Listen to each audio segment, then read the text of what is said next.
Yeah. So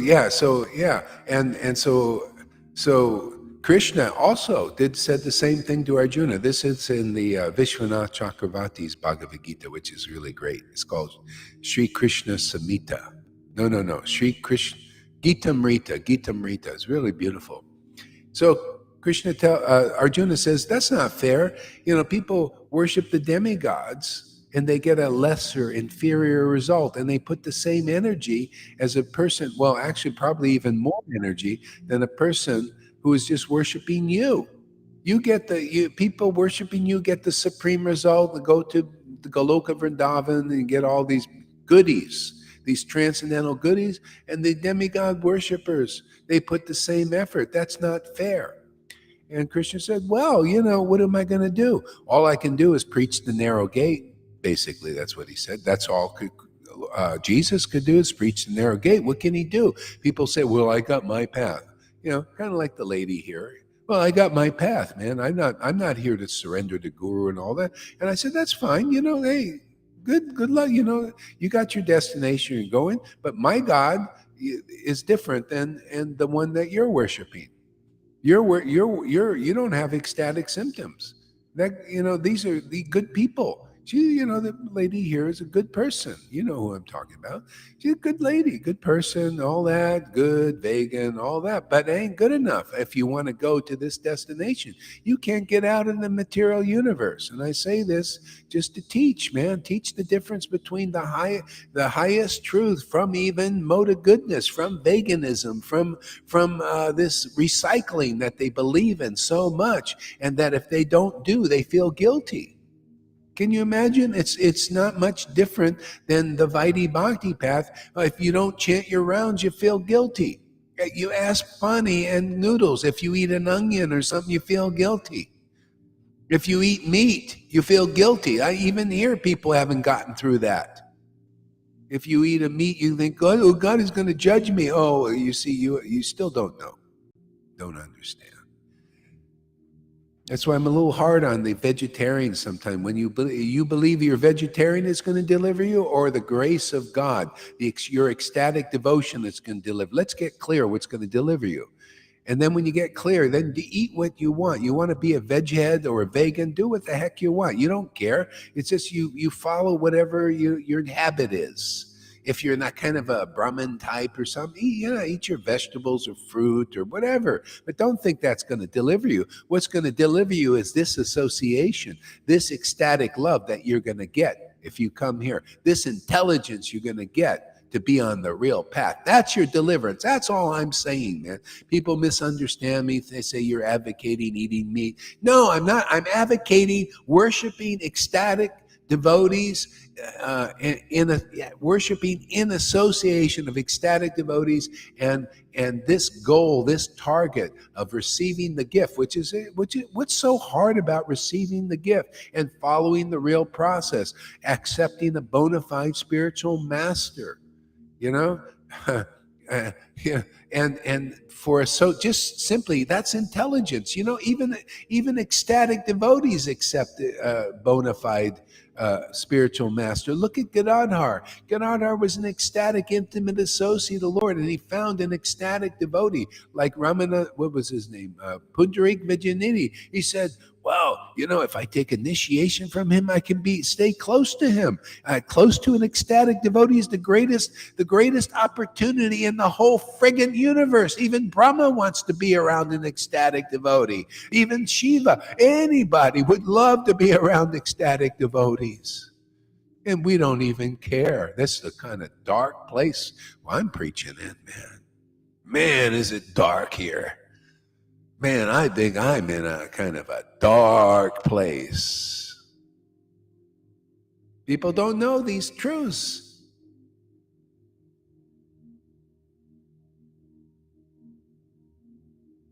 They say eat only what Krishna eats, and that they are Krishnarians. But Krishna Arjuna were warriors. Yeah, exactly. This is all people don't know. That's for neophytes. Yes, start and become a vegetarian. Don't kill ants. And then basically what is the difference? There was a guy, I think it was Yogi something, Yogi Bara or something. Yogi from India. He was one of the first guys over here. He came over with a mask. Talk about mask. He wore a mask because he didn't want to kill the microbes coming in. He wanted to filter them out. So he had a mask. He wouldn't kill a fly, nothing. See, that was the path he taught. So, this is, what are you going to do, man? Yeah, don't kill ants, but offend ecstatic devotees. This is what people don't know. That's worse than eating beef, my friends. When you go against ecstatic devotees, even ecstatic devotees here, those who got the gift, when they go against their guru or they go against the devotees, they unhappy. All of a sudden, it's hard to chant. They feel unhappy, disempowered, and all that. Well, that's the purification. The Krishna spanked you, man. You got spanked, man. Let go of the false ego. Die. Let that false ego die, man, for God's sake. So that you can live in as a devotee, man. The Lord will give you a new self, man. Well, it's already there. It'll awaken your true nature as a devotee of the Lord, nice and respectful to real devotees. I worship my devotees. Lalita Ganga, Aman. Oh man, I love giving. This is my nature now. I didn't have such a nature before. The Lord is giving me that nature. So die. Die to the false ego. It's not really you. Let it die. It's going to die anyway sometime. Might as well let it die now. It's a great opportunity. So you can live in glorifying the devotees. I love glorifying Lalita and Johan and Janaki and Amy and Fanny because they have actual transcendental virtues. And it's my nature now to glorify what is transcendental. I don't give any false glorification. I do real here. And I love it. That's what the Lord will give you. So if anybody's having any false ego problems and you're miserable because it's not Krishna. It's the trauma that you carry around or whatever you want to call it. It's a little demon trauma thing. Just okay. Just you can be a little detached now. You say, okay, yeah, it's dying. Okay, great. Thank God, it's going to be more room for Krishna, more room to stay, consistent, where I won't be blocked. People will like my association, all that.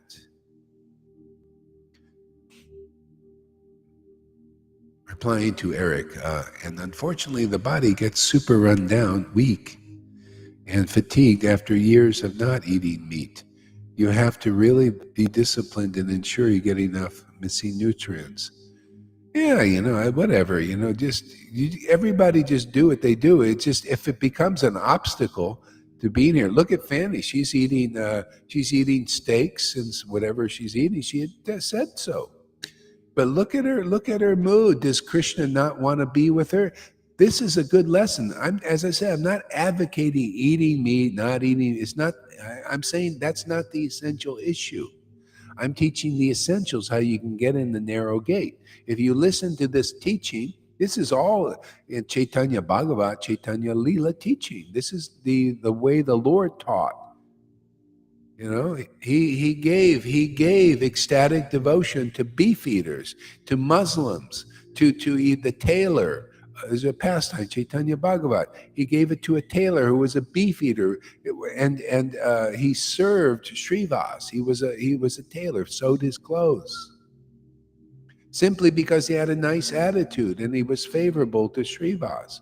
And the Lord gave him mercy simply because of that, because he served Srivas even for money.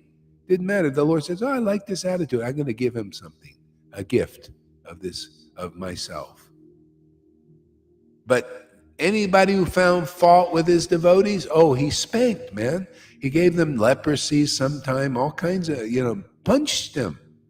To say, hey, man, that's worse than eating beef. See, that's why you need to drop your ideas that you learned from those things, those Vaidhi level. Even if you learned it from Prabhupada, you got to see that is a big hindrance. That can cause you to be against some devotees here, or you want to, instruct them.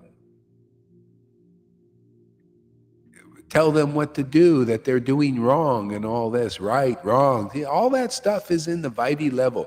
This is right, this is pure, this is impure. I'm teaching the level that Lord Caitanya understood and taught from.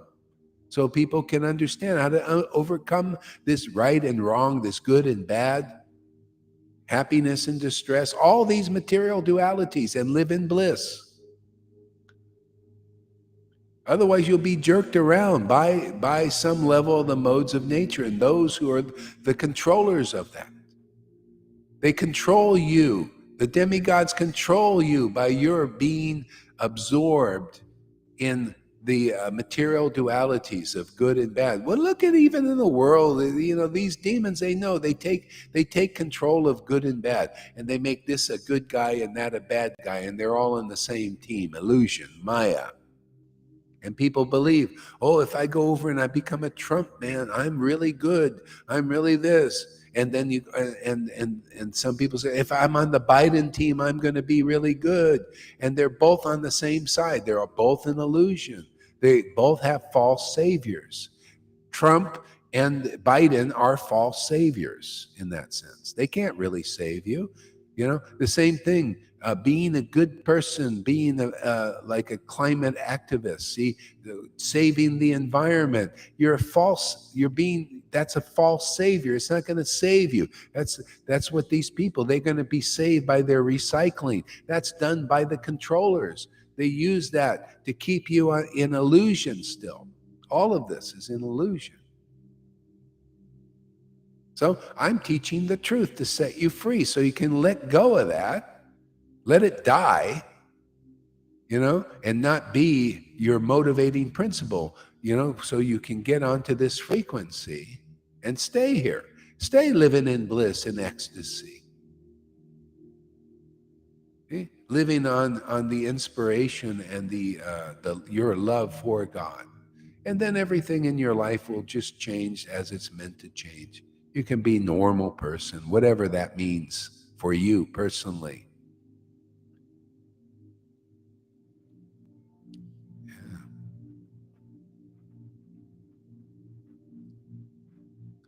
Because there's even a little pride in that. Well, I'm a vegetarian, man. I'm superior to these meat eaters or whatever they are. Yeah, no, the one is superior. Who's gotten the gift of devotion? They're the superior person. That's it. That's the only auspiciousness in the world is love of God. There's nothing really auspicious. It's auspicious, inauspicious according to the modes of nature. That's all. It's still in the modes. Only love of God is the only real thing. And that's the only thing interesting in the Lord. That's why the Lord can love a beef eater. If he gives them the gift to love him because he likes their mindset and their attitude and maybe their meekness or humbleness and their ability to accept the real path, the narrow gate, to listen to a real devotee, he'll give them the gift regardless of what they eat or don't eat or fast or don't fast. I teach the real path. What, you want transcendence? Well, give up your path. Follow this path. If not, we'll go to the demigods, like Maria here. She's a good person, everything. And she'll go to the demigods, but she won't be liberated. When I met her, she was tons of sadness. Her God, she says, well, I have the same God. I have the same, didn't take her sadness away. Yeah. But when we met, all of a sudden the sadness started to go.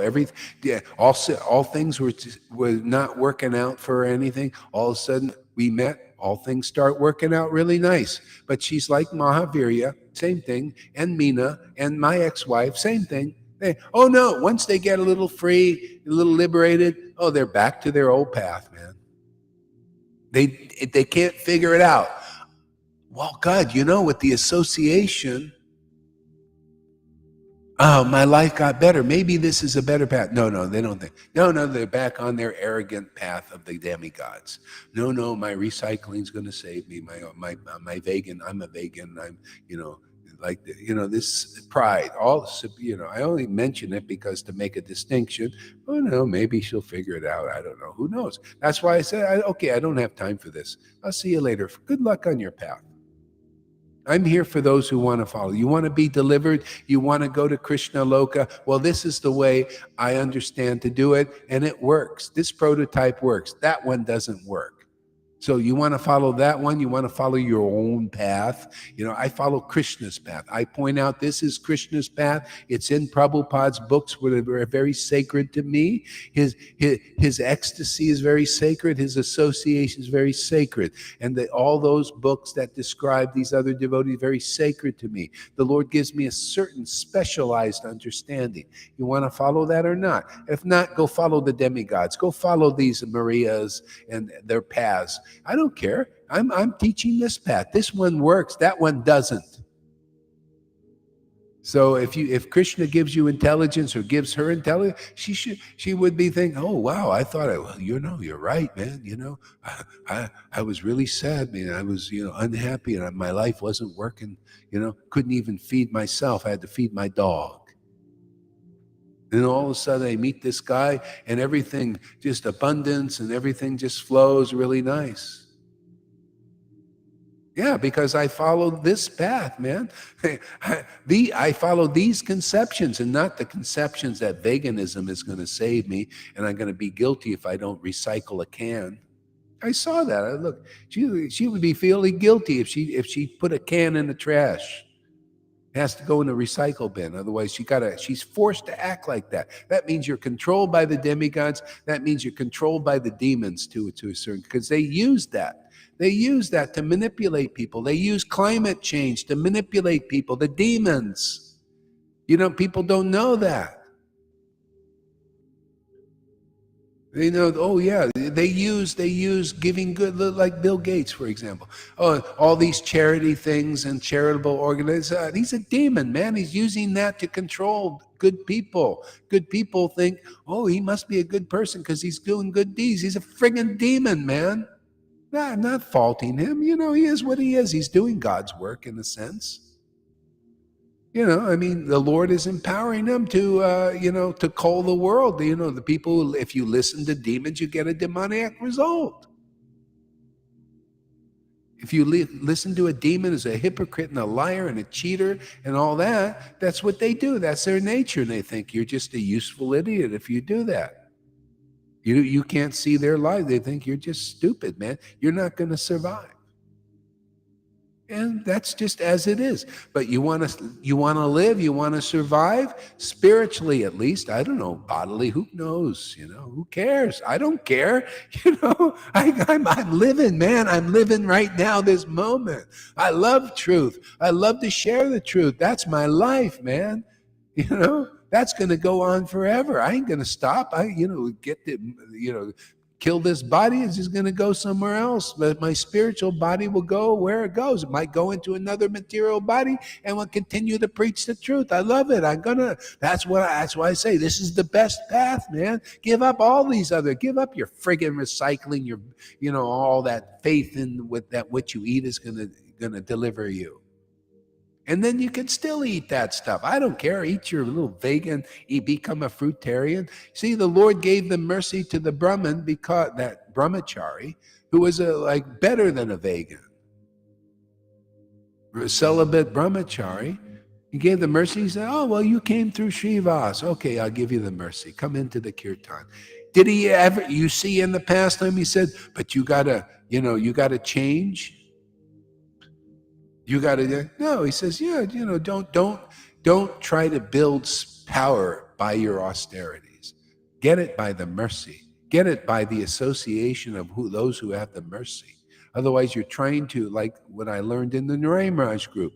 What I had to unlearn, basically.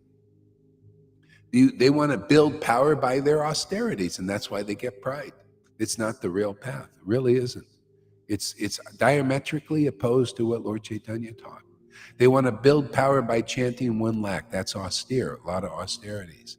They want to attain Krishna by chanting 1 lakh and by doing all these rules and regulations. Okay? And they say, and then they pepper it in with Hari Katha, but where's the ecstatic devotees giving it? Well, they say, well, Narayan Raj was the, well, I don't know, but why wasn't it being transferred? Why couldn't I find one disciple, not even one of them, I could say this is a real ecstatic devotee with the mood of Lord Caitanya came to give in the, crying torrents of tears and ecstasy. And all the, well, they were all hiding it. Narayan Raj was hiding it, and they're hiding it. Then what good is it? It's being hidden. You don't even know if it even exists, and actually it doesn't. They just it's just Maya is in this. It's always bullshitting, and I'm not fault. They just don't know.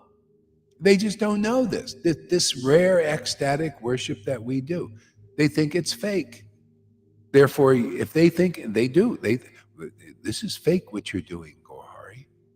Oh, really?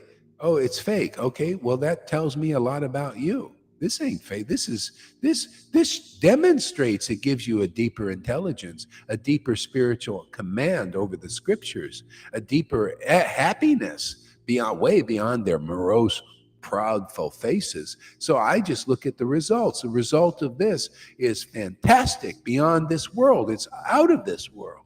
So therefore, I accept it as true. Why wouldn't I accept the path that gives me the greatest happiness, the greatest understanding, that awakens people who witness and say, this is fantastic? Why wouldn't I accept that as more truth than anything I've found in the world? And the cherry on top of the cake is the scriptures all agree with what I say. What can I do if people are just not intelligent enough in the Narayan Raj Sangha and the Gaudiya Math Sangha and the ISKCON Sangha to understand what is real intelligence and what is real intelligence understanding of these scriptures? In the vision of the revealed scriptures, what can I do? All I can do is preach. But look, I'm happy I get 14 to 20, 25 people listening. Who knows what seeds of the truth are going to bear in these persons? Look at yesterday, that guy, Woody, comes and he has some guru, he says, some guru. And he listened here. He says, well, you're a little intense and everything, but why do I feel happy? I feel happy listening to you.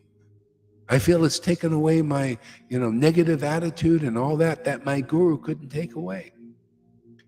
See, and I told him, I said, this is like that story in Chaitanya Charitamrita. This is how truth is. When you find reality, see, this truth speaks to the heart, speaks to who's in the heart, really, and it enlivens your heart. See, enlivens the real Lord in the heart, and you start to feel inspired because the Lord's inspired. You're starting to know these things. Your guru couldn't give you that inspiration because the Lord is bored there listening, because he's not a real devotee, obviously. No, I mean, not real devotee, with real devotion. Otherwise, you'd have this result.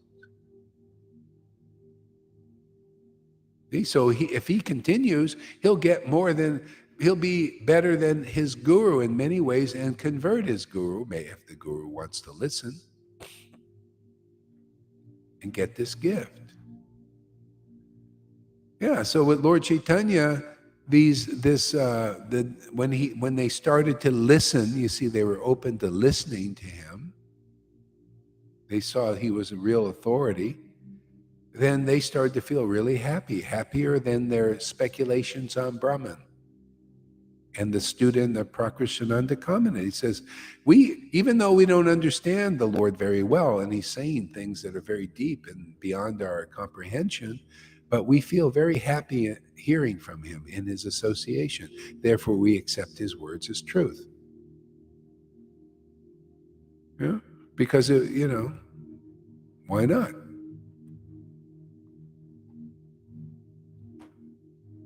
And gradually they began to understand, because that's how it works. You got to get purified. We're here, we're teachers of the teachers here. They need to understand this if they want to be progressive. Otherwise, you'll die as a Vaidhi. You got to get this gift where it's given, and it's a rare gift for the Vaishnavas. Very rare gift for them. And if they don't take, it'll be like our preaching is like St. Paul. St. Paul says, "Oh, you religious characters in the Jewish people, same thing. You religious Vaishnavas, you don't accept. So we'll give it to the Amy's and to the Fannies and new people just coming. Whoever's receptive, whoever will follow this path, just give respect to this ecstatic worship. See its value. Come here and listen. And then you'll get it.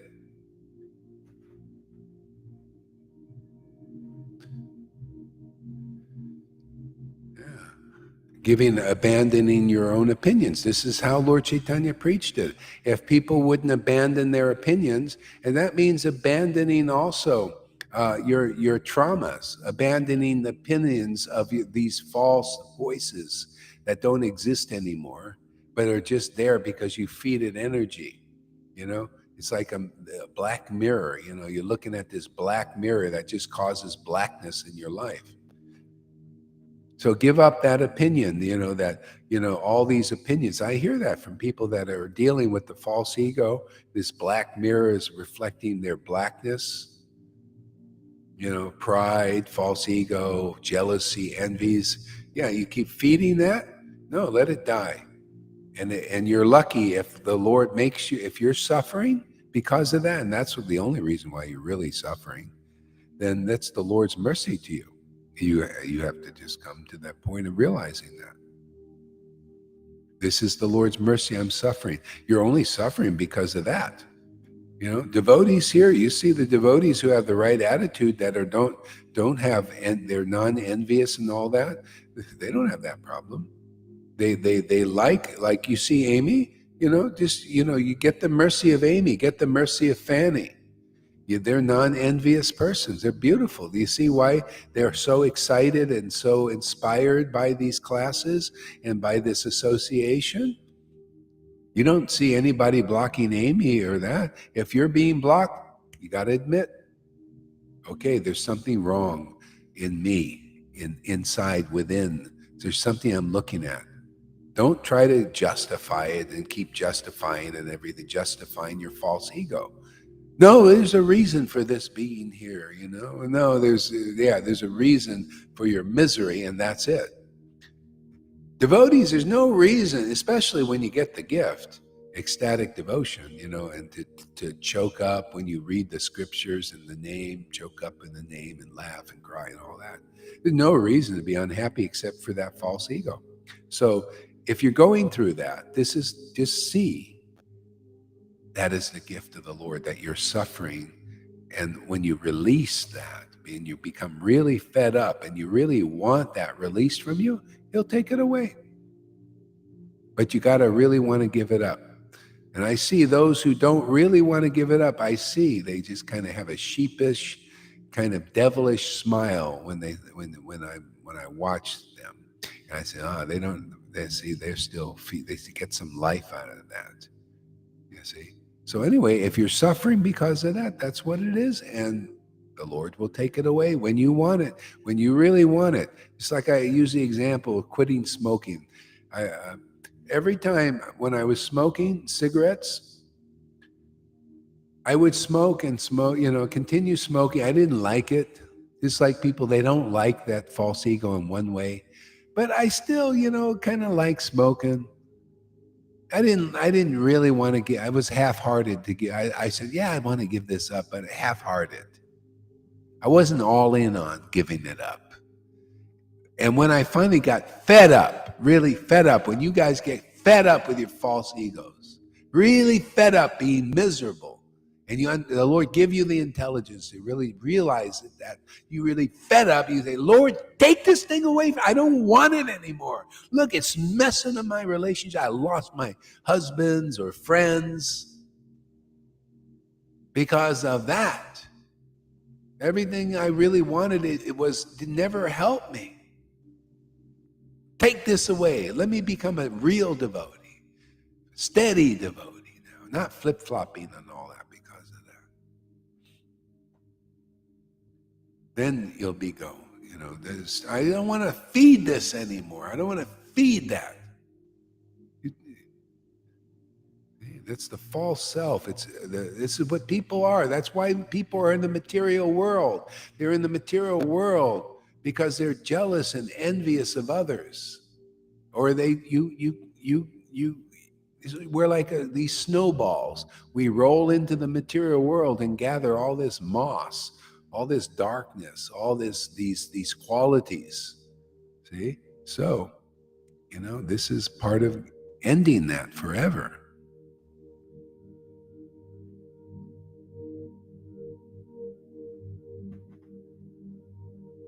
Fanny got the mercy because of her humbleness, because she just did not try to control the situation herself. She was receptive. Exactly. I'm just being honest. There will still be some who eat meat, but I just say it that doesn't stand in the way of my deep faith in Krishna. I've never been happier. Yeah, exactly.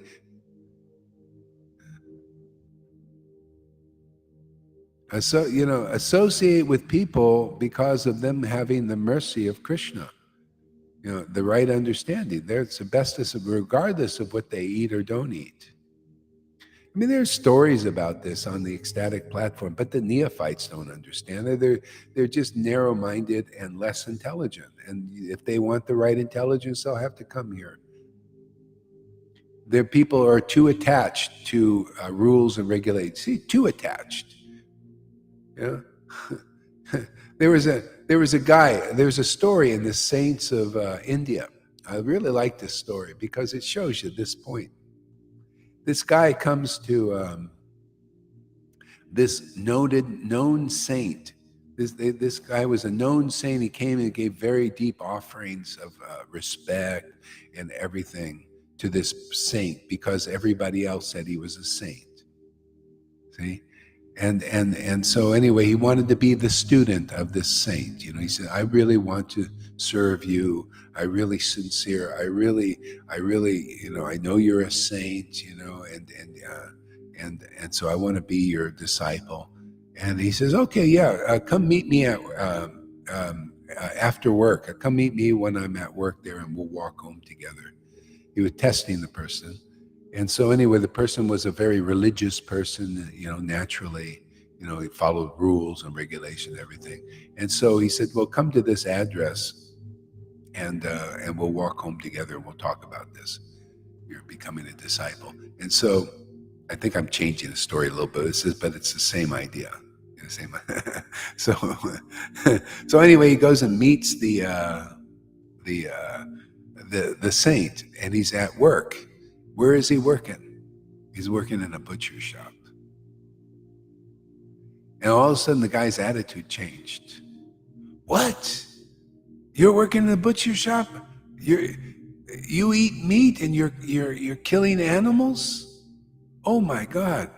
I can't come here. He says, "Oh, what am I to do? This is my father's this is our generation. This is the kind of work that we've been doing for generations. I'm just my father's son, and I just doing this work." Okay? And the person, I don't know if he ever got over it, but you see, people don't have the right understanding. The guy could become a saint because somehow or other they got the mercy of the Lord, which is this loving relationship with Krishna, with God. And he was just continuing on it. He was a butcher, he just continued on his work. See, you think that a person has to change their external activities. It's like going to Garuda, and saying, Garuda, sorry, man, you can't worship Krishna intimately like you do because you eat snakes and fish and whatever else he eats. It was his natural habit, his food. But he was still a very dear devotee of the Lord. People don't know these deep principles. But you got to know them, otherwise you'll become offensive and critical on the material platform. You're not conclusive. This is conclusive. What I teach is conclusiveness. I don't hold this back. Prabhupada held this stuff back. It's in his books. It's in these books. In all of these transcendental teachings of Lord Caitanya, deep in there.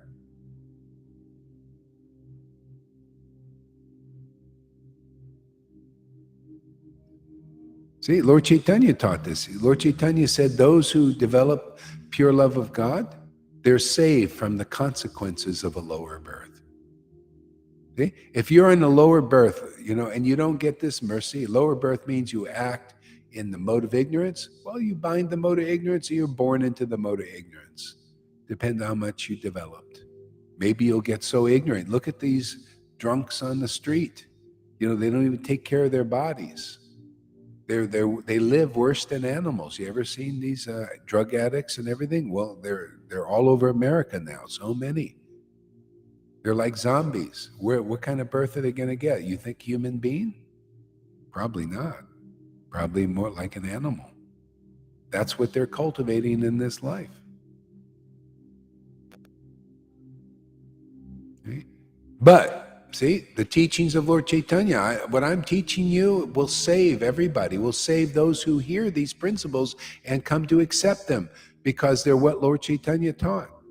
He passed by these drunks in a bar, and these drunks said, "Oh, there's Nimai Pandit. We really like his dancing." And they started dancing around. See, they liked Nimai. They really liked. They're drunks, man. They were in a bar.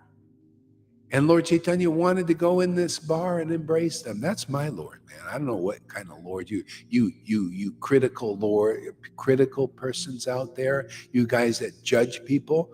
I'm in that mood. I like that mood, Lord. I've accepted that mood in my heart. The Lord says, "Wow, they like me. Oh my God, I want to give them mercy." Okay? When that's what happens here.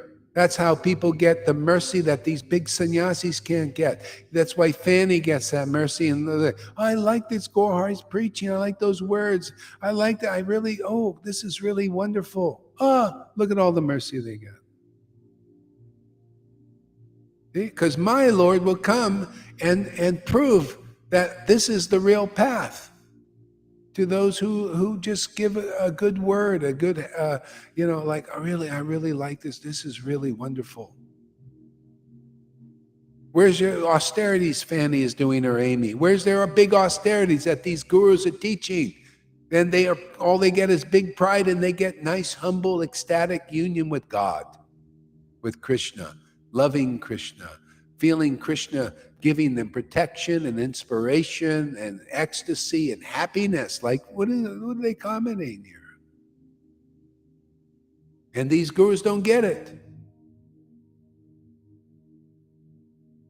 Their followers don't get it. See, because I teach the principles of the teachings of Lord Caitanya. Lord Caitanya is the spiritual master of the universe. These principles are meant to be mastered here in this world. And I teach them. I don't care if you don't like it, you misunderstand, whoever does. I'm teaching those principles because I was ordered to do it by Prabhupada with his finger in my face. And I took that finger and I pointed out into the world now. The Lord gave me the finger. This one, not this one. This we give to Maya. Maya, there you go. This one. Teaching the world these principles. Lord Caitanya wanted to go in the bar and give them mercy, and Srivas told him, "Oh, don't go in there. People will misunderstand." But he went in there with his heart, and those guys were more benefited than they got more mercy than big sannyasis and everything. A lot of people were doing what they do in ISKCON here towards our preaching. Same thing. It's all a rerun, man. Nothing different, man. Same thing. Go on, hurry. Yeah. They do the same thing. Lord Chaitanya. This Lord Caitanya. He shouldn't reveal. He shouldn't show these things. He shouldn't. There should be no shows. Just exactly what they say. So what path do you want to follow? You want to follow their path? Oh, you shouldn't show the Gohar. My guru never showed. You shouldn't show. Prabhupada never showed.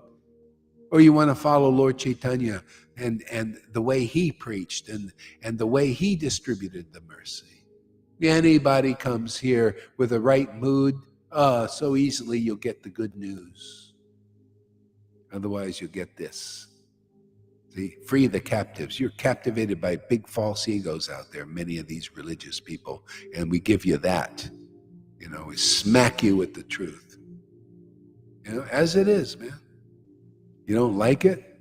Well, let the stuff come out. That's why you see, when I get a little intense, you start shouting, and there people's see let the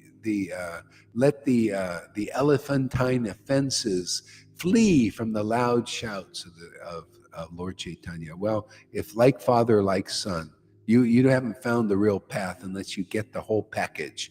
My Lord Caitanya is a package, man. Package deal. Sometimes he's like humble pie and sometimes like a thunderbolt. And you don't like it? Well, you come here anyway and you watch what comes out of you, man, when you hear those loud shouts. So you see that yesterday, the little loud shouting? What did Fanny say? Oh, I love to hear you shouting. This other guy, oh, I'm out of here, man. You criticize in other words, my opinion's better than all that. See, all that stuff for the ops, we just dredge it up, man. See, let it come out. Put those things on the table that are in there anyway. I don't like false humility. Better be for me or against me, man, because now you'll get purified. Not holding inside. You're actually I got my own opinion, but I'm going to act humble and all that stuff. No, listen to some of these shouts. Let's dredge it up, man. Let's get it. Let's get the cards on the table. So, pick up those cards and throw them in the fireplace and burn them, because they're only deuces, man. We gotta we aced this, man. We got a straight flush here, royal flush. See, Lord Caitanya is a package. The devotees are a package. The real guru is a package. Sometimes hard like a thunderbolt, sometimes soft like a flower. Do you see that quality here?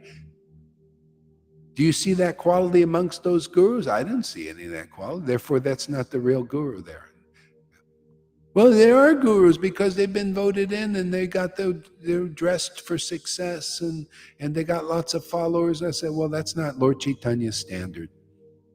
That's not the standard of the real acharyas. Okay. Truth is the standard. The truth, Satchidananda, man planted firmly in this world. Ecstatic devotion and conclusive understanding of the real path. Okay?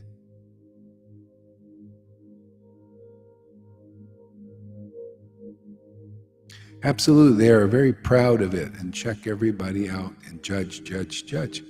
Yeah. See, judge. See, this is where it's at. I like this preaching of Jesus. Judge not, lest ye shall be judged. Yet my judgment is just. Why is his judgment just? Because it's neutral. He's only benefiting people. People judge in this world out of hatred, envy, and ignorance. But a realized soul doesn't. But see, my judgment is just, Jesus said. But you see, when judgment comes here, when I judging this and judging that and judging these gurus, see, people they go into this. Basically, they say to me, "Judge not, lest ye shall be judged." You know that? You see that attitude? Look, Gohar, even some people here, see, Gohar is judging them. He shouldn't be judging them. That means that he's going to be judged. You see, in other words, they think Gaur Haridas is under the law of karma. He's creating a reaction, a material reaction from these judgments. Why did Jesus say his judgment is just? Because he was purified by his worship of God, man. He called the shots like a really good umpire. You ever see a good umpire? Strike one, strike two, outside. See? They call it, they're looking really close. They call it as it is. People in the stands can't see. They need an umpire there. See? So you know what's really going on in the game. Okay? So the spiritual master, the realized soul, the real one, calls the shots, man. Strike. No, that's a foul. That's outside. That's not a strike. That's not down the middle. They have to. Okay? But you can't. If you're not purified, you can't do this. You can't have a just judgment unless unless you're free of real hatred for others. You got to be in a neutral position by this purification in your worship. Otherwise, your vision will be slanted. You won't be a very good umpire. You won't call the shots down the middle. You won't see things as you'll be clouded with your conditioning. It will come in a way sometimes, just like here. So you can be a spiritual teacher, and there's some conditioning there clouding a little bit, and you just go on worshiping, go on preaching, go on, following the real path, and by it just goes more and more and more. Liquidarian, I feel superior to a fructarian. False. Yeah, it's hard. Yeah.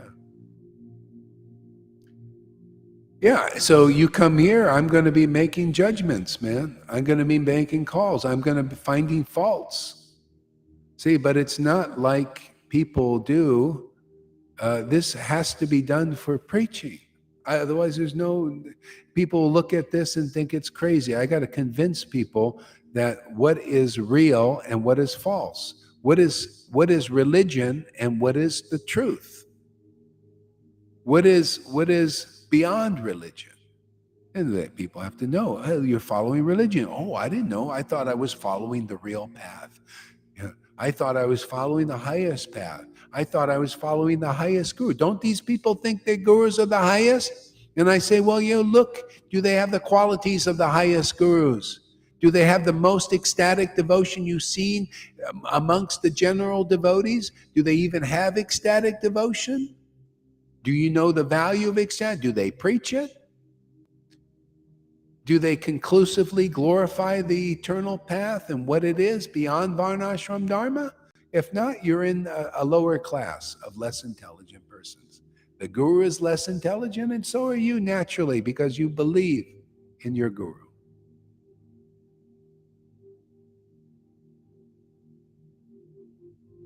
People coming here and listening, look, many of them, they get ecstatic devotion, they're raised above the modes of nature, have the symptoms of ecstasy, have the symptoms of being saved and having promotion to the kingdom of God because they have what the book says, glorifies. Brahma glorified the real path and said, those who evince the symptoms of ecstasy, tears in the eyes, hair standing on, and all these other symptoms developing, they are promoted to the kingdom of God. Many of you, you're sure, you know where you're going, just like Jesus knew where you're going. You think even a lot of Christians are confused where they're going. They're not sure because they don't have conclusive understanding of the scriptures, because they don't have conclusive statements in their scriptures. It's been edited too much, and still, it's just by fishermen, and Lord Caitanya didn't come, in other words. So the clarity is not as good because Lord Caitanya comes once every 4,320,000,000 years. That's the 28th Kali Yuga, man. 28th before Krishna, and then Lord Caitanya comes. That's a long time, man. That's going through these cycles. See, Christians don't know this. They don't have this knowledge that there's all these cycles, going from Kali Yuga to Satya Yuga to Kali Yuga 27 times, and that's 4,320,000,000 years. A long time, right? And then Lord Caitanya appears, and we just happen to be in the right place at the right time. That's why it's so powerful here, because the real mercy of Lord Caitanya is here. Look at this. The many devotees evince the symptoms of ecstasy and promotion to the kingdom of God, which lasts forever. And not just any kingdom of God. Goloka, Vrindavan. Because we're in this line. Lord Caitanya gave Vrindavan, the rasas of Vrindavan, in servitude, friendship, parental and conjugal. And we also, that is our master plan, or the Lord's master plan here.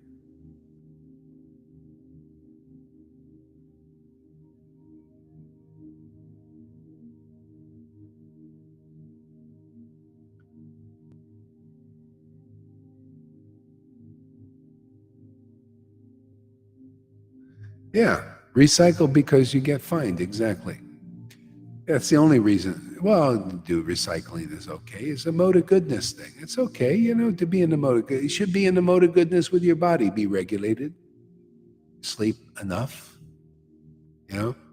eat right for you. You don't need any system to tell you what to eat and how to eat. Try the systems that work for you. Use your intelligence. Don't just blindly do something because somebody says. You got to probably experiment a little bit. Intelligent people try this. You're right, this whole enterprise out there is trickery. At the end of the day, you will just wind up bewildered and with your head spinning. Yeah. Krishna consciousness is revived and awakened anywhere and everywhere. There is pure association with real ecstatic devotees carrying. Yeah, exactly. Yeah.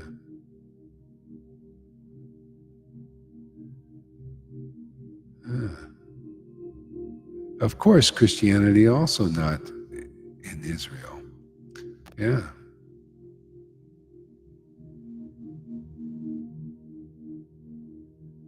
And this black mirror is also the touch screen in the cell phone. So use it in service for the Lord. Exactly. Yeah, that's the thing, We're using see, we can use anything for Krishna service in this way. We can use technology. Not to serve Krishna. And look at you devotees. I haven't met many of your devotees, but technology is working really nice because it gives us association to the point of awakening God in the heart. That's pretty amazing. Yeah. So, hey, see, this is beyond the good and bad. They could say technology is bad. Well, it's how everything is used. Technology can corrupt you. Everything, all these opulence in the world, this is the problem. It corrupts people who are not purified. Just how it is, because it's a dangerous energy. It's poison. Makes you into like a snake. That's why we have these things. People are poisoned. That's why you see the controllers are demons and demigods. See? Because they've been corrupted. That's why you see demons often have a lot of money. You notice?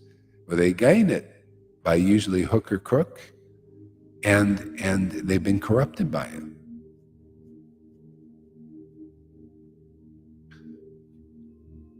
That's why you got to be very careful when you come to Vaishnavism, because there's a lot of corruptible elements. If you don't have love of Krishna, you're going to be corrupted. I've seen it, man. I've seen how this works. These persons, they get followers who worship them. Oh, that is very corruptible. You start to think you're like a god. You think you're superior to others. They give you money and you become very wealthy there and live in nice places like Santa Barbara over there. Nice house with servants and all that. Ooh, you don't have love of God? Corruptible. You start to think you're better than others. All kinds of weird things. So that's what opulence is. As guru is very dangerous. Okay?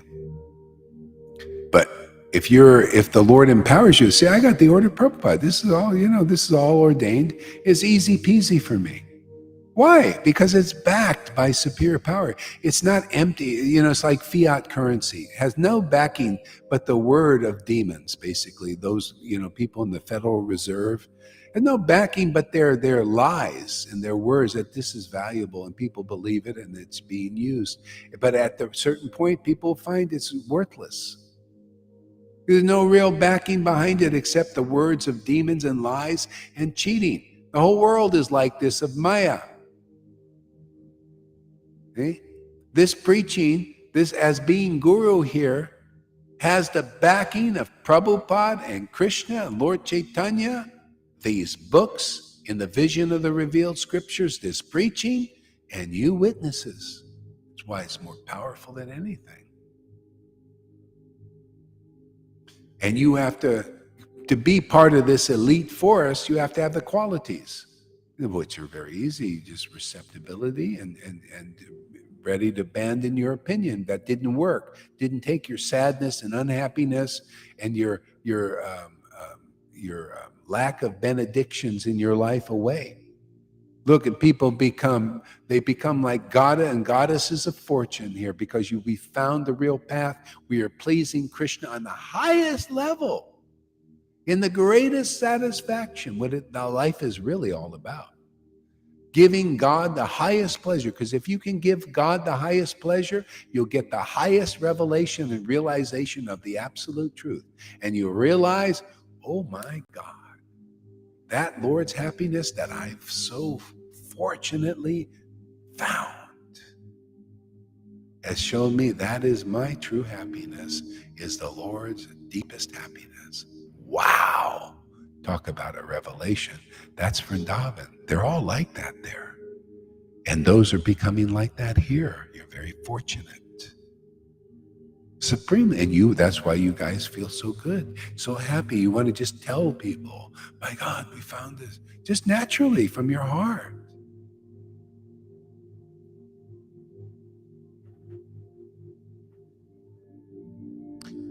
I just stopped smoking, lose organic tobacco, was down to a pinch, and now I'm out. Yeah, you got to come to that point, really want to give it up, to, and then you can.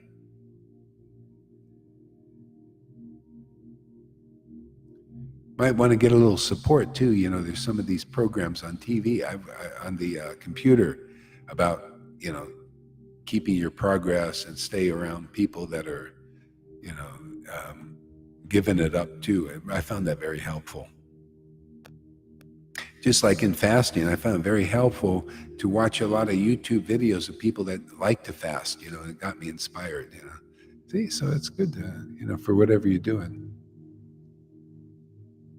See, everybody has their place in the world. People are inspired. And you can value from that.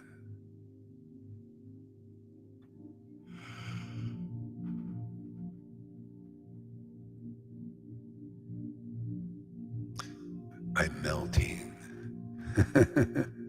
Amy, Joanna.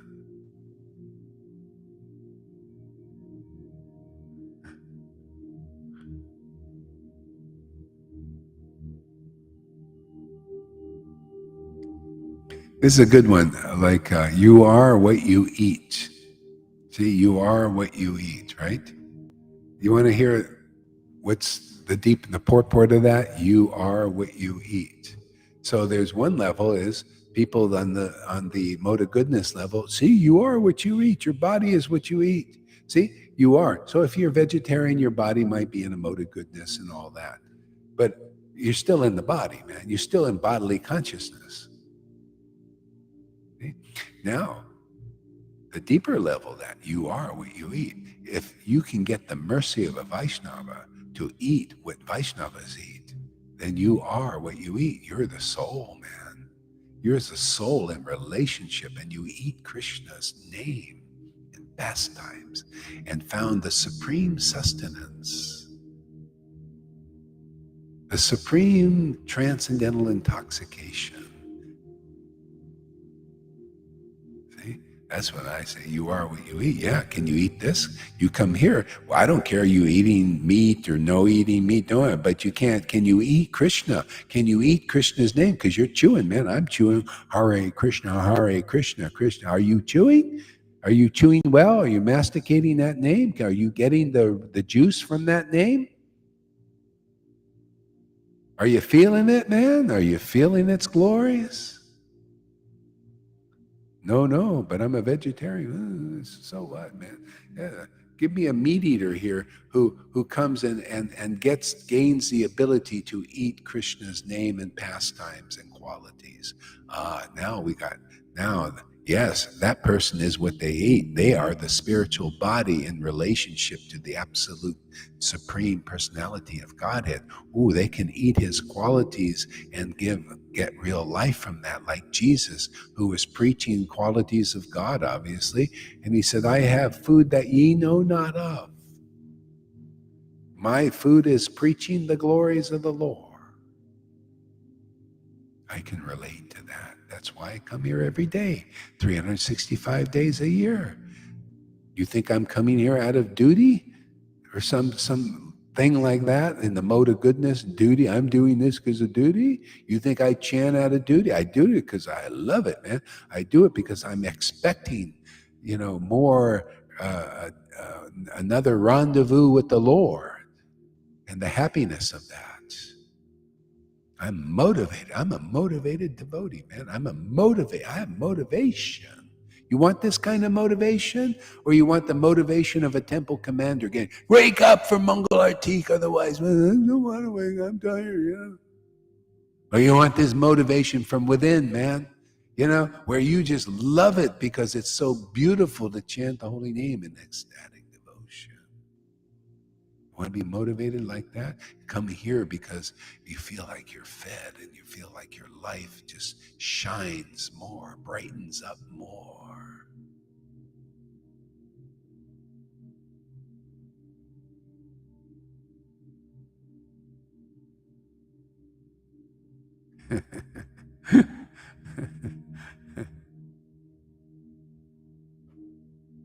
See, you're getting the benefit. Why? You show by the example. Your gurus, Amy, your guru in this way.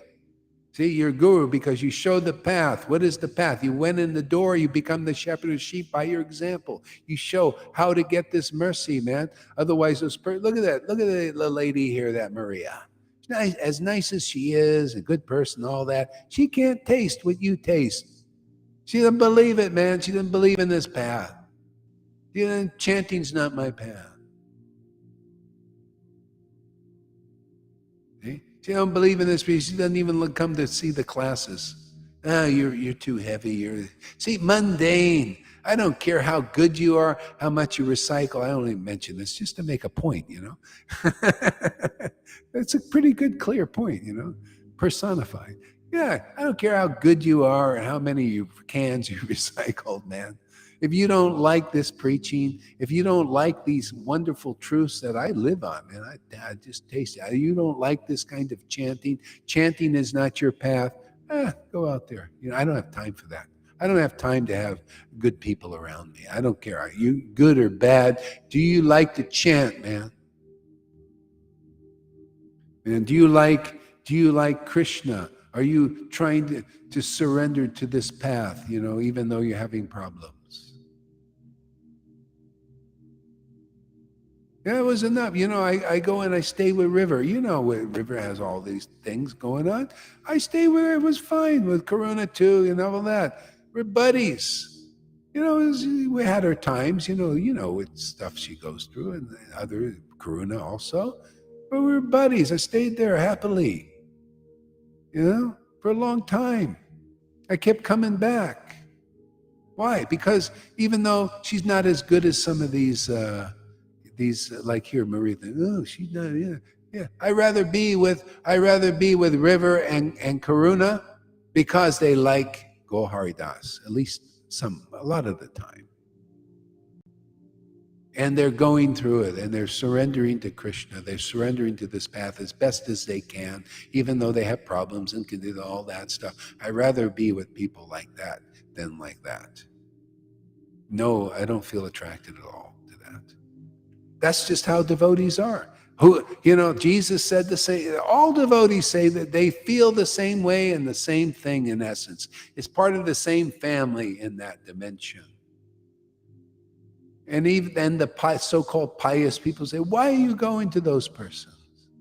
Why did you go to Matthew?" See, the pious fisherman Peter said at first. Peter said, "Why are you going to Matthew? He's a sinner, man. He's despicable and all that. Oh, I go there because he likes to hear from me. He likes me. I'll go where anybody will listen to my word. See? And those who don't, this should be a chastisement for that Maria, man. She'll find out. Her sadness will come back, man.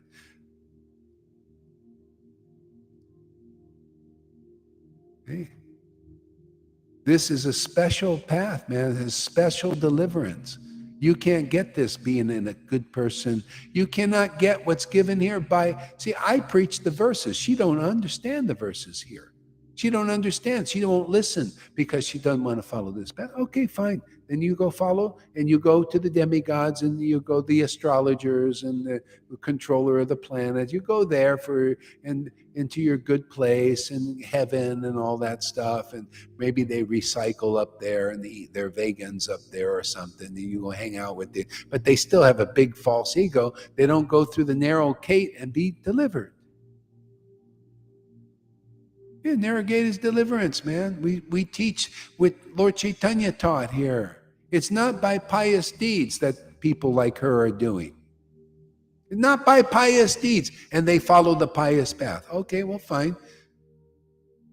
It's hard to follow the path that the Lord taught. Well, that I don't care. That's what I'm teaching, man.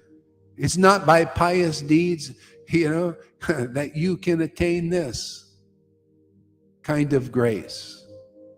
It's not by austerities that Narayan Raj and ISKCON all teach. They all teach austerities. It's not by regulative devotional service that they all teach. It's not by renunciation of the world that Narayan Raj was definitely teaching and all these others teach that you're going to attain. Not by that way. See, I go by the law book. I go by the word. They don't. Even though they praised and they got the big positions and everything and the big following. See, the masses follow there. I follow the truth. I follow the word in the book, man. I follow Lord Caitanya's teaching. I preach it. And regardless if they accept it or not, regardless of all the bullshit that comes out of you when you hear these so-called tough teaching. They're not tough to me. They're truth, man. They're easy peasy. I just like, ask Amy. She likes hearing these easy peasy truths. But those with a big false ego, they don't like it. That's their medicine, man. Take your bitter pill. Not by pious deeds, renunciation, austerities, that they're all teaching. Not by regulative devotional service that they're teaching, that you attain Krishna of Vrindavan in that mood, it's through the devotees that have ecstasy like this, that you get them. That's the only way, only way, only way. Go chant Hare Krishna till you're blue in the face, man. You still don't have this ecstasy that these devotees who just come here and listen, and they get this ecstasy, and you guys don't chanting offensive rounds. Well, go on. Don't believe in the holy name. I believe in the preaching of these devotees, and I see the result of their preaching. You can chant Hare Krishna Das Kaviraj says in the 8th chapter. See, I memorized something. In the 8th chapter of the Adi Leela, Chaitanya Charitamrita, you can chant Hare Krishna Maha Mantra for millions of lifetimes and not develop the ecstasy of Vrindavan. See, what's the purport? But if you come into the association of the ecstatic devotees, very easily you can come to that ecstatic place and chant the holy name with deep relish and ecstasy and happiness that they can't get that way because their gurus can't give it to them. Narayan Raj couldn't give it to them. They're not. You show me one person who chants like Lalita Ganga or Johan or some of these ecstatic devotees have this level of bliss in any of these sanghas, and not even one will come forward. They can't stand before this preaching. They can't stand under this preaching. It's weakness out there, but strength is in the truth, right? They need religion. They need their group and their bananas in the fire sacrifices. They're learning, through the books, how to become a guru, by memorization of their scriptures and how to give a good class. They have to memorize all these things. They got to pretend to be Raganuga Bhakti, spontaneous devotees, and they got to preach Rupa Goswami's verses, but they got nothing backing them. They don't have Radha's backing, man. Lord Chaitanya's backing, which is this ecstasy. See? And the parampara behind them. Man, this preaching has so much backing. That's why it's so powerful and drives out the biggest demons in people, man. Because when those biggies are out of you, you're going to be very blissful, very ecstatic.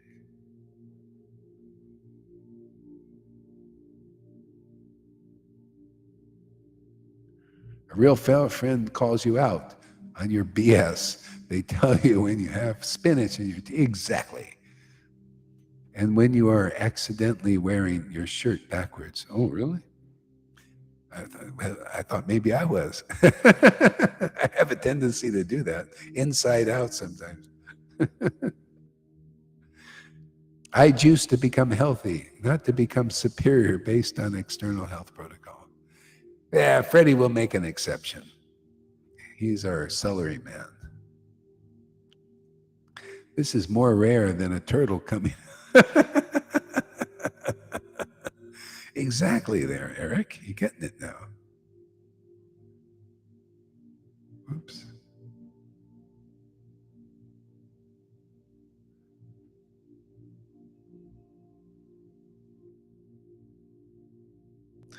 Yeah, it's nice to have Eric coming back, huh?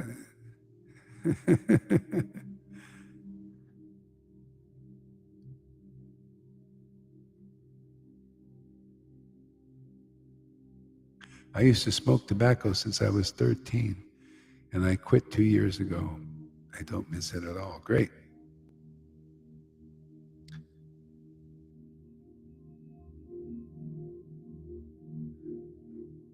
I got a lot of comments today. Wow, look at all these. Popcorn, man.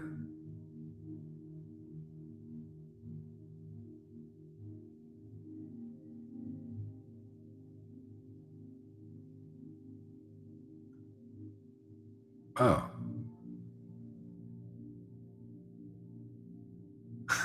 That was a good one. What is this? Oops. Come on, I can't see this here. Maybe we have to recycle the Vaides into Raganugas. What can we do if they are attached to their own recycling program? Yeah.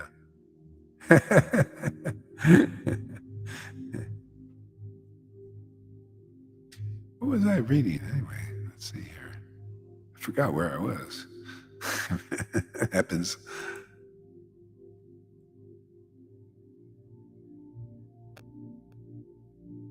Oh, yeah.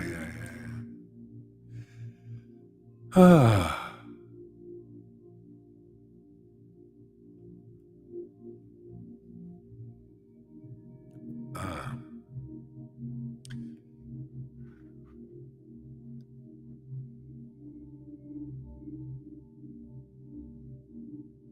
Yeah, simply by chanting the holy name of Lord Krishna, one can be freed from all undesirable habits. This is the means of awakening all good fortune, initiating the flow of the waves of love of Krishna. So people need to ask themselves, okay, it sounds nice. I've done this. I've chanted for 10 years, 20 years, 30 years, 40 years. Or I chanted for a long time and then I kind of gave it up because I was not really tasting. A lot of people do that. Just the question to ask is, okay, well, why first of all, have I reached the platform of all good fortune and initiating the flow of the waves of love of Krishna? Because that's the all good fortune. Okay? So I think a lot of people haven't. As far as what I've observed, I feel like a lot of gurus haven't. Okay? So, and that's what it's all about. So, and I say, and what the Lord says, in the verse is coming up here, he says,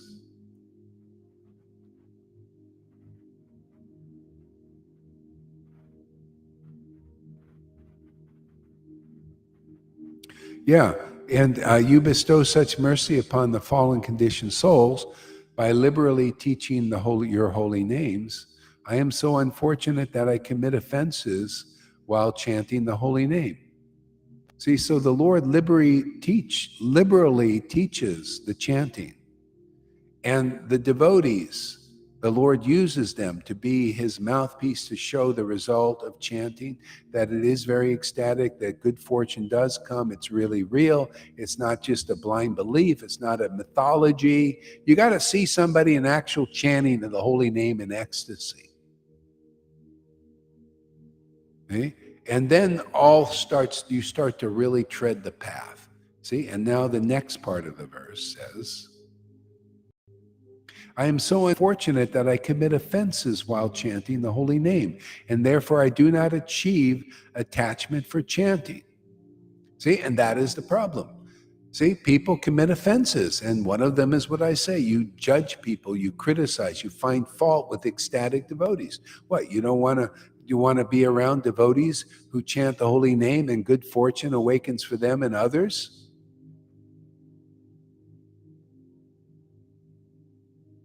Okay? And because that's really the issue. I mean, how after chanting for 1 year, 5 years, 10 years, if you get to the point you get fed up with dry chanting, maybe you'll listen. See, because here you get the Lord will even give himself to you, and you'll still have offenses, and those offenses will come up, and you'll see, wow, look at this, it's affected my chanting. I can't taste this good fortune now. Well, yeah, because it's the offenses. There's false ego there. You're identifying with that. So that's the cloud, and you're in it. You're identifying with it. You believe in it. So you have to see, okay, I'm in the cloud. That's why. The only reason, is offenses to the Lord that can stop you. I mean, offenses to the devotees. Offenses to guru. Even though devotee, I don't take offense if people, yell and scream at me or hate me and all that. I don't take offense, but the Lord does, and he wants to teach you that has to come out. That's false ego. You're not identifying with the truth. The truth is to give all respect to devotees. Okay? And chant the holy name like this. And then very easily you do it. That's what we see here. People doing that get the result very easily, and they're not back and forth and like this. You see? So anyway, you got to learn from the devotees here, everybody. We have our unique challenges here. And whatever challenge you have to get behind it. Say, yeah, man, this is my challenge, man. I'm a fault finder, or I'm MDS. I got this, I got that. Yeah, okay. At least I know, okay, we're gonna get rid of this. Yeah, Krishna's gonna help me. The devotees are gonna help me. I'm gonna just pay obeisance. I'm gonna apologize. I'm gonna try to clear my heart. The Lord will help me. You got to be positive like that, because that's the truth. The Lord will help you. The devotees will help you. The Guru will help you, but not in the way to stroke your false ego. Oh, you poor thing. It might be like a thunderbolt, man. And if that's what it's needed, it'll be that way.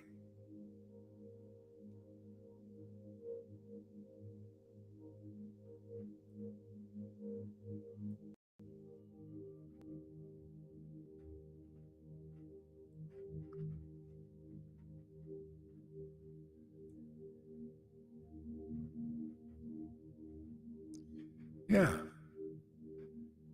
So people here, you very easily have the possibility and assurance to get over these offenses so that you can chant the holy name in ecstasy more and more, like I'm starting to feel now. It's like, wow, I can relate to these verses. It's so fantastic. It's amazing. I want to do more of it. I want to get more into this. I want to get, even though I can't even go beyond, some things I just wish I was like See, I wish I was like Hari Das, who would chant a lot, and the devotees would do devotionals 24 hours a day. But you know, the problem is, I just don't wish hard enough. I don't really want that. So I got what I got. We're all like that, right? It depends how much desire do you want to give up smoking? How much desire do you want to be like Hari Das and chant all the time? How much desire do you want to get over there? So we got what we got. We do, good. I'm pretty happy with what I got. I want more, but we're just on the path, man. I'm on my journey, you're on your journey, and we're due together. We share our journey, compare notes and stuff like that, right? That's what I see.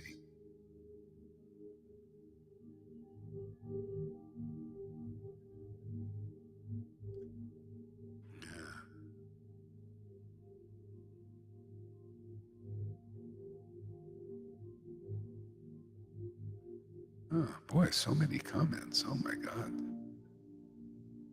Yeah, that's good. See, Eric, just stay in that mood and everything will be well. Do you see? Try to remember when you were on the other mood, thinking like and acting like you did, more proud, more like you were teaching the teacher and all that. Look at the result and look at the wonderful result that comes from this mood. So if you stay in this mood, if you're able to, it'll just go deeper, deeper, deeper. You'll become more and more ecstatic forever.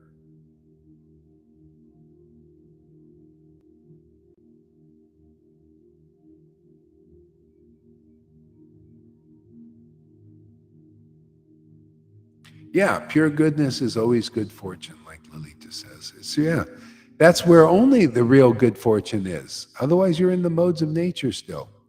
See, it's just like if you look in perspective, okay, good fortune is to be on the material level. Good fortune is to be in a mode of passion instead of ignorance. It's better fortune. See? Better fortune than the mode of passion is to be under the influence of the mode of goodness.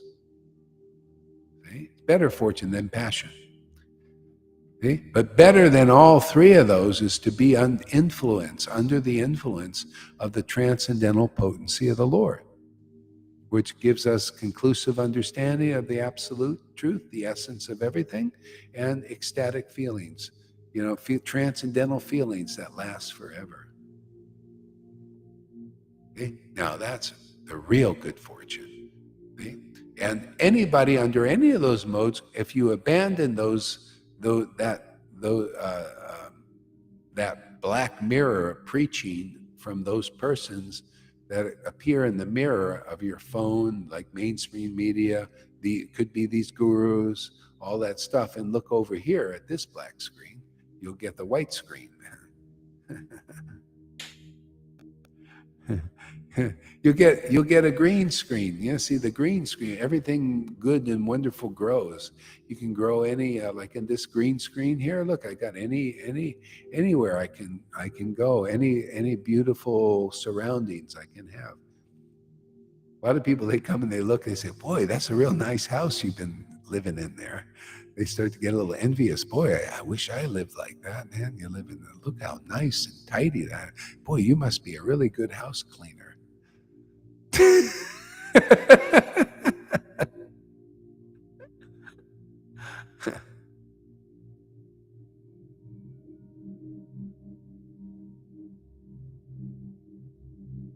Yeah.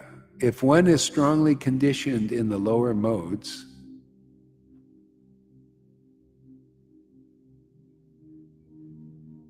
how can one develop the right desire and greed to become spiritual?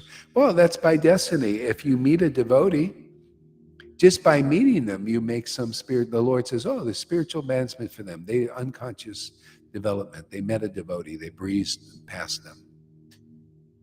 And a little better, you could be in a mode of ignorance like those drunks in the bar, and you see a devotee or you see Lord Caitanya like back then, and you get mercy automatically because of your good, favorable attitude towards the Lord or the Lord's real devotees. You see automatically that happens here. They just become a little favorable to this preaching, and it touches you, and then you get this good fortune. You start to feel it. How we can't hardly believe how this just continually keeps getting better. Yeah, I'm amazed myself. How does it do that, man? That's Krishna. See, the spiritual potencies like that. That's why the Lord wants to give it to us, for God's sake. Just come and receive it. Come on, you guys out there. Come and part of the intimate. Come become an insider. Come become an insider, man. This is the inside. I'm teaching the inside of devotional service, the within part, the internal devotional service principles. I'm empowered to do that. The Lord has authorized it. Prabhupada gave his seal of approval. Krishna, Lord Caitanya, the devotee Vaishnavas, obviously. You guys are given the approval. Also, I say, this is very good.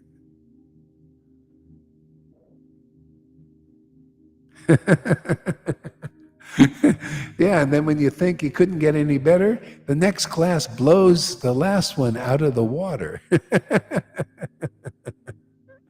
Once again, which is why we always saying best class ever. Yeah, it's so funny like that. I remember Janaki and I were in India, every class given there when I was in was it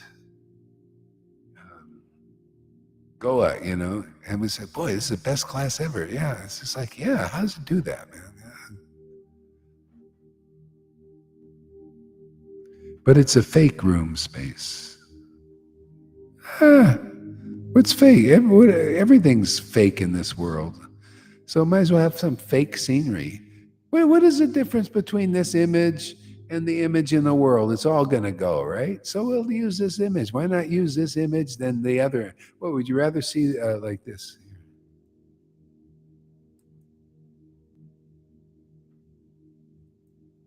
See, that's going to go. That's temporary. And this is temporary. See?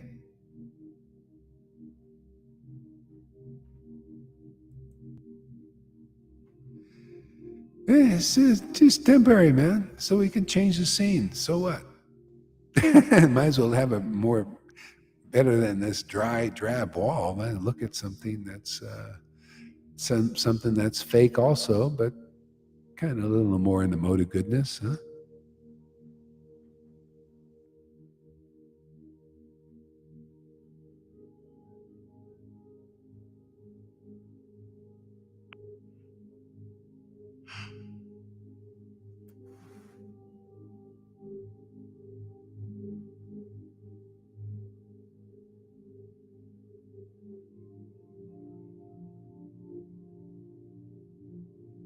Yeah, I like the background too. I think it's nice.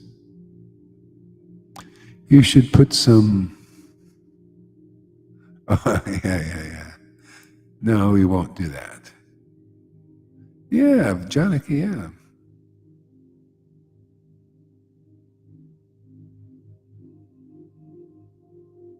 I live in that room with you guys. Yeah, it's a nice one, huh? I got all kinds of rooms. I'm going to get more rooms. We'll get more settings.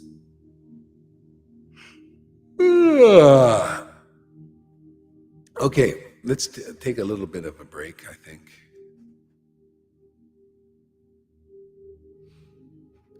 Yeah, let's take a break here.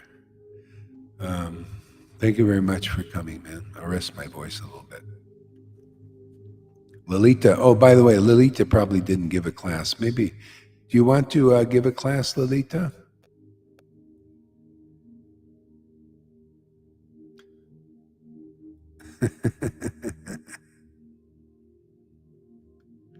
Are you going to give a little class there? Yeah, we'll watch Lalita. Hare Krishna.